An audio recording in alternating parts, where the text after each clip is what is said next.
Sa gitna ng kaguluhan, ang tinig mo ay hanap. Sa templo mong banal, may bagong kagalakan. Ang tanging mananatili ay ang iyong sinabi. Sa kataas-taasan, ikaw pa rin ang hari. Dahila't kailanman di mahihigitan, ang ngalan mo ay kaligtasan ko. Ang iyong kaharian, ang aking adhika, o Diyos na langit ko'y maghari ka. Sa gitna ng kaguluhan, at tinig mo ay hanap. Sa templo mong banal, may bagong kagalakan. Ang tanging mananatili ay ang iyong sinabi. Sa kataas-taasan, ikaw pa rin ang hari. Dakila't kailanman di mahihigitan, ang ngalan mo ay kaligtasan ko.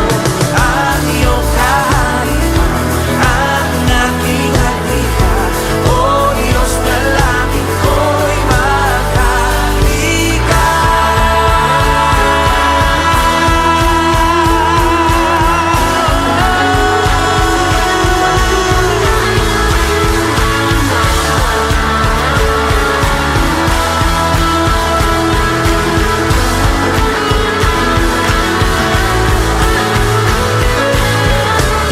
Sundin ang loob mo dito sa lupa, tulad ng sa langit. Sa'yo ang kaharian, kapangyarihan, at kalwalhatian. Sundin ang loob mo dito, tulad ng sa langit. Sa'yo ang kaharian, kapangyarihan, at kalwalhatian.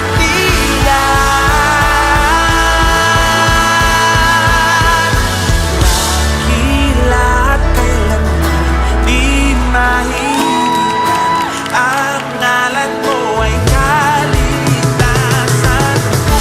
Ang iyong kaharian, ang aking adhika, o Diyos na langit ko'y dakila't kailanman di mahihigitan, ang ngalan mo ay kaligtasan ko. Ang iyong kaharian, ang aking adhika, o Diyos na langit ko'y maghari ka.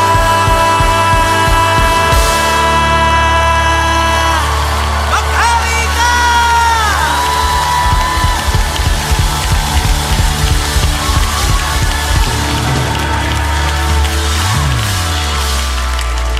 Dakila't kailanman di mahihigitan, ang ngalan mo ay ang iyong. Sino ang makapangyarihan? Sino ang dakila? Awitin natin. Dakila.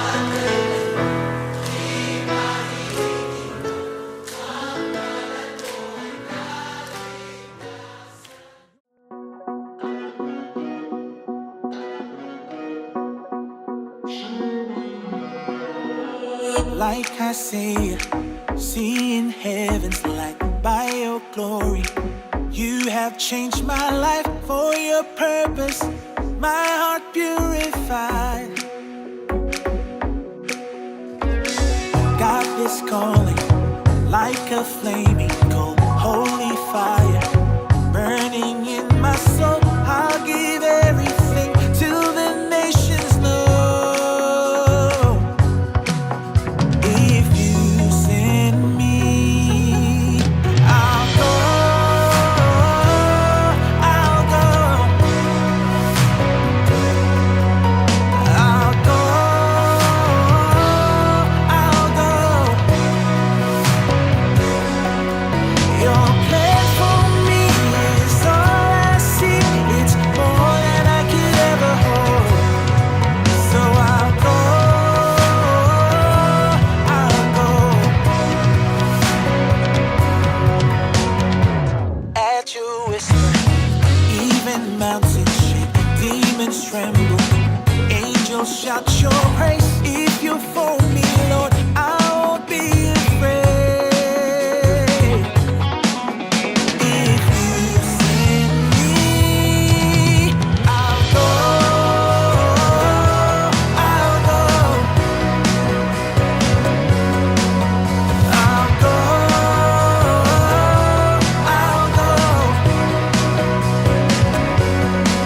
Your plan for me is all I see. It's more than I could ever hope. So I'll go, I'll go.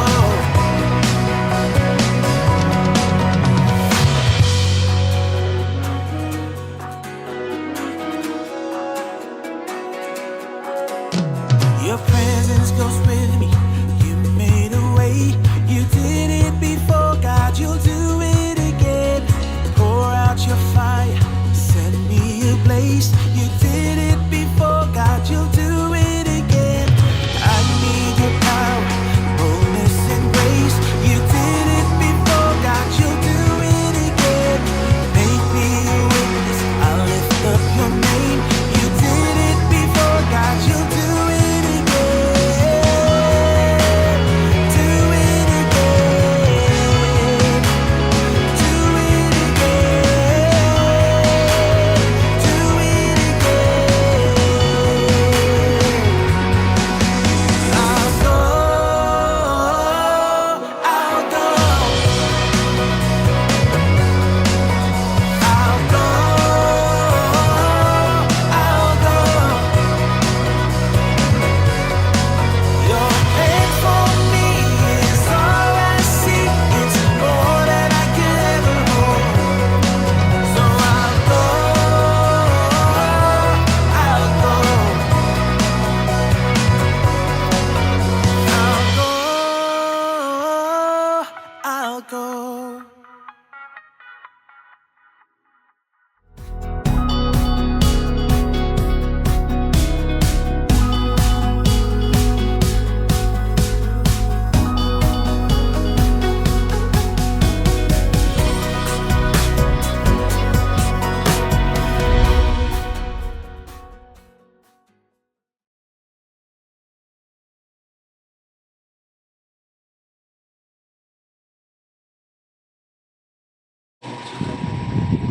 Magandang araw po. Kumusta?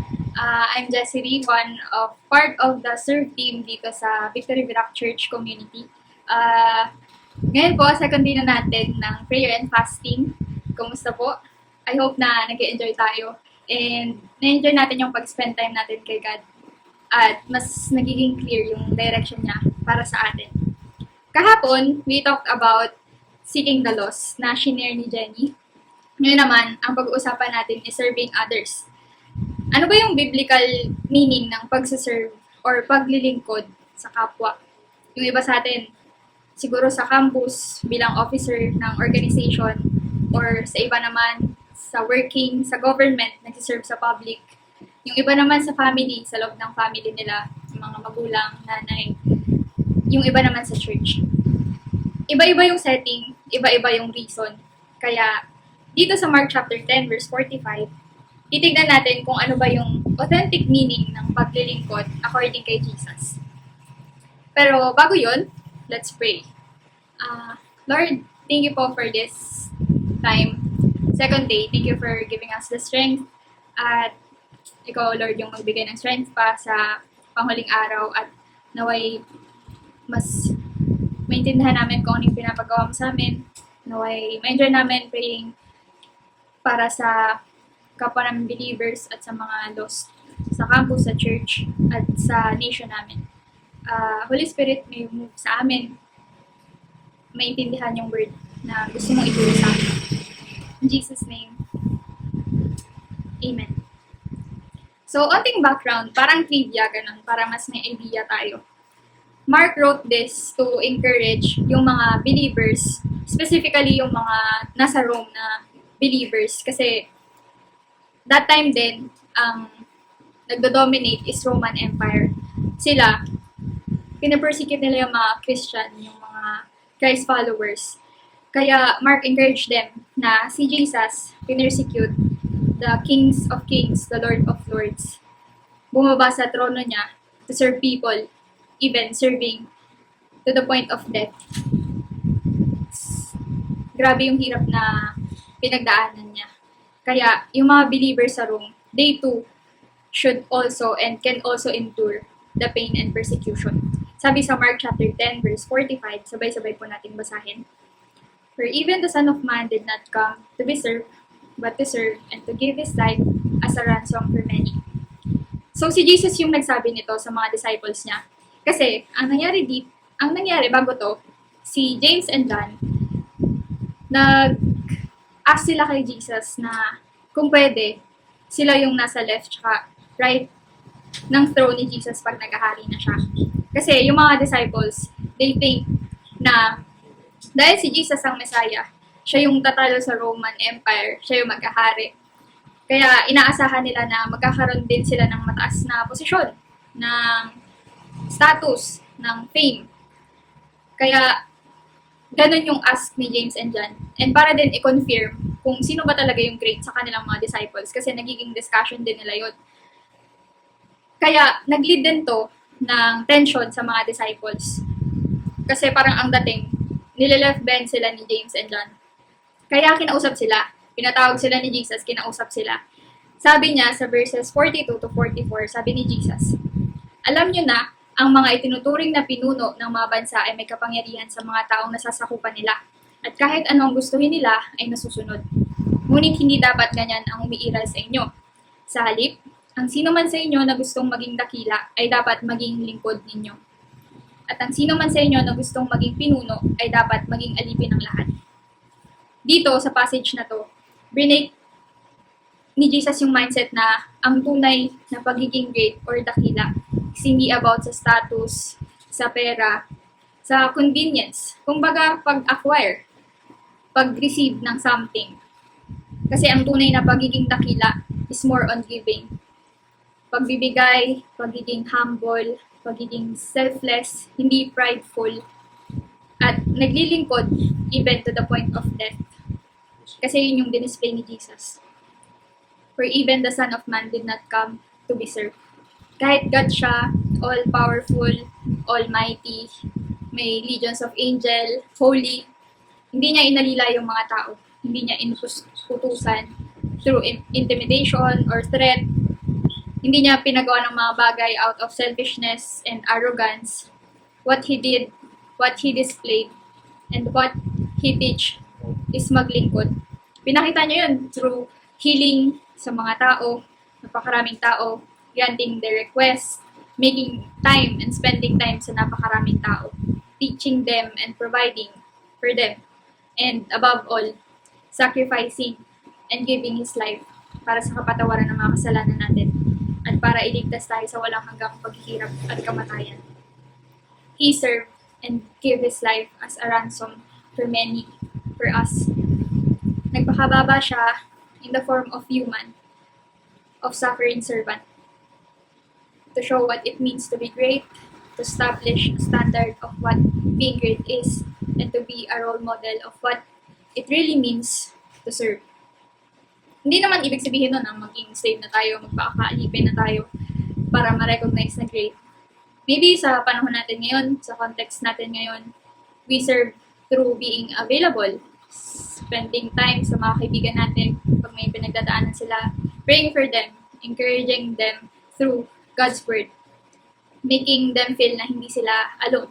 O kaya naman sa work, we serve through integrity, our integrity, excellence, na pag sinabing gawin mo to, yes sir, ang sagot, hindi ko naman trabaho yan eh. Kaya, ang baba na nga ng sweldo ko, pero ang daming pinapagawa. Hindi ganon. O kaya sa loob ng family natin, we serve through doing household chores, kahit na hindi tayo utusan. We serve and help them kahit na hindi tayo sabihan. Or sa church, we serve through ushering, admin, tech, being part of music team, sa kids church, kasi alam din natin na form din yun ng worship natin kay God. Or maybe serving for us means giving up our plans, our dreams, para sundin yung plano ni God at sundan yung direction na gusto niyang tahakin natin. Iba-iba. And, di ba simple? Hindi pa umaabot sa giving up our own life. Hindi pa umaabot sa buhay ang kapalit.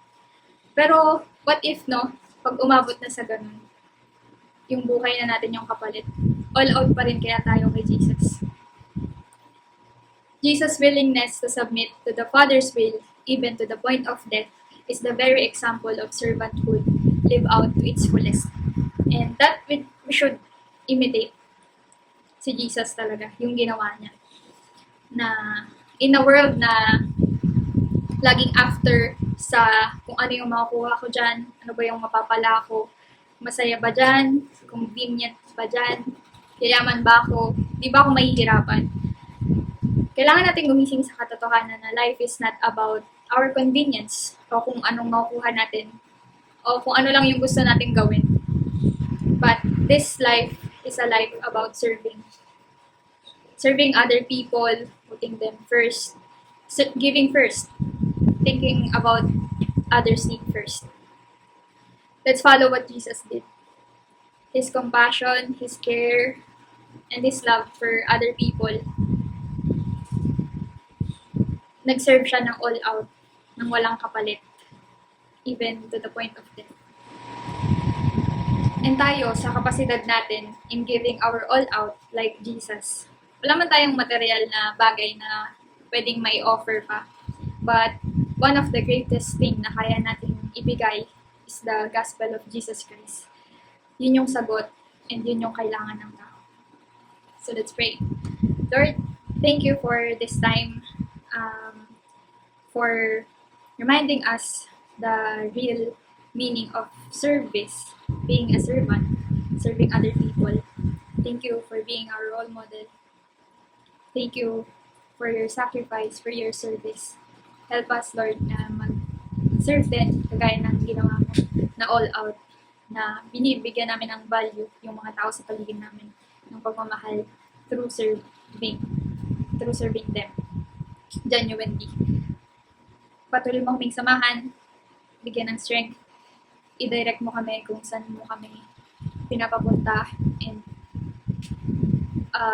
mas maging clear pa yung plans and ways mo para sa amin.